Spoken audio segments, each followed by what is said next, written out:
আসসালামু আলাইকুম। ওয়ালাইকুম আসসালাম। আপু কেমন আছো?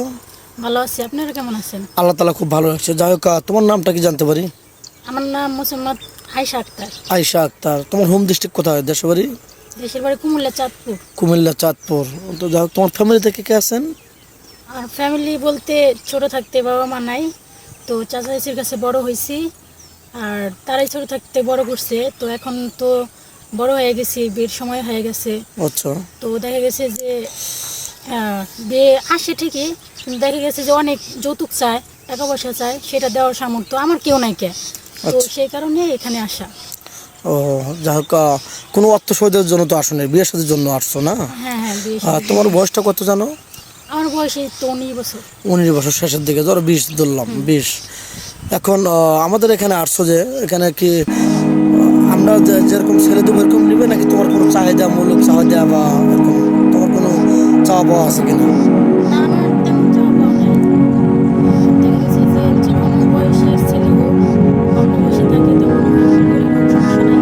কিন্তু ভালো মনের একটা মানুষ চাই, যার সাথে সারাটা জীবন পার করতে পারবো, সুখে দুঃখে আমার পাশে থাকবে, এরকম একটা মানুষ চাই। অনেক সুন্দর কথা বলছো, খুবই খুশি হলাম। যাই হোক, এই ভিডিওটা পাবলিক হচ্ছে, তাই না? দেশ প্রবাস থেকে দেখছে। এখন কোনো প্রবাসী ভাই, তার দুটো বাচ্চা আছে বা একটা বাচ্চা আছে, তার ওয়াইফ তাকে কষ্ট দিয়ে চলে গেছে, তার সংসার ফেলে চলে গেছে আরেকজনের হাত ধরে বড় কে করে। এখন ওই ধরনের মেন হলে তোমার চলবে কিনা? তা হবে, কারণ দেখা গেছে আমরা গরিব মানুষ, আমাদের অত চাহিদা পূরণ করার দরকার নেই। যদি দেখা গেছে যে একটা বাচ্চা আছে বা দুইটা বাচ্চা আছে, বয়স একটু বেশি, বা ছেলে কালো দেখতে, তাতে আমার কোনো সমস্যা নেই। কারণ আমার এক ভালো জায়গায় বিয়ে হইতে গেলে আমার কাছে অনেক দাবি করবে, যৌতুক চাইবে, দেনাপানা দিতে হবে।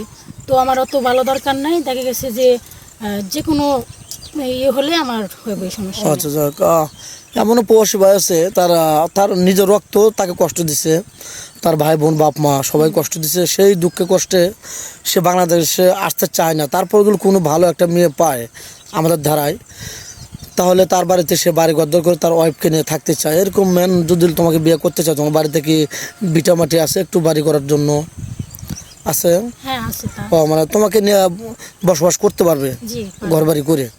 তোমার তো কোনো বা আপত্তি বা কোনো প্রবলেম থাকবে না? না, তা কোনো প্রবলেম থাকে না। আচ্ছা, তুমি পড়াশোনা কতটুকু করেছো? আমি এসএসসি পাস করছি, কলেজে ভর্তি হতে পারিনি। ও, মানে তোমার ইচ্ছা ছিল কিন্তু উপায় নেই। হ্যাঁ হ্যাঁ। ও, যাই হোক, অর্থ সহযোগিতা দেয় বা টাকা পয়সা নেই। আচ্ছা, এখন যদি তোমাকে কেউ বিয়ে শাদী করে তোমাকে কলেজে আবার ভর্তি করে দেয়, তুমি কি হ্যাপি হবা, খুশি হবা নাকি? হ্যাঁ, তাহলে তো খুশি হব। কলেজে ভর্তি হবা যদি তোমাকে পড়ে, তুমি তো মুসলমান না? হ্যাঁ হ্যাঁ, মুসলিম। নামাজ কালাম তো পড়া হয়। নামাজ কালাম করি। আচ্ছা, তোমার 64 জেলা বাংলাদেশে কোন জেলাটা ভালো লাগে তোমার, বা কোথাও ঘুরতে গেছো কিনা? না, আমার তেমন ঘোরাফেরা হয় নাই, কারণ আমি মানুষটাই একা, সেই জন্য কোথাও ঘুরতে যেতে পারিনি। ও, তারপরে হয়তো অর্থ ইচ্ছা নাই আছে। বা ওরকম অ্যাপালিটি নাই ঘোরাফেরার জন্য। হুম।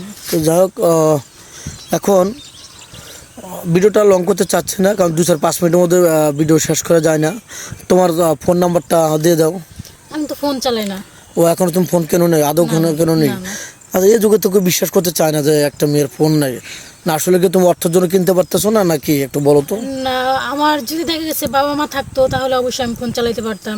এখন তো চাচা এসি আছে, তাদের সাথে এমনি যদি যাই, যা ঘুরে আসি, বেড়ে আসি, এরকম। তাছাড়া তো দেখা গেছে যে ওই যোগাযোগ করার মতো কেউ, আমার খোঁজ খবর নেবো এরকম কেউ নেই, সেই জন্য আমার ফোন দরকার হয় না, কেউ দেয় নয়। ও, আচ্ছা আচ্ছা।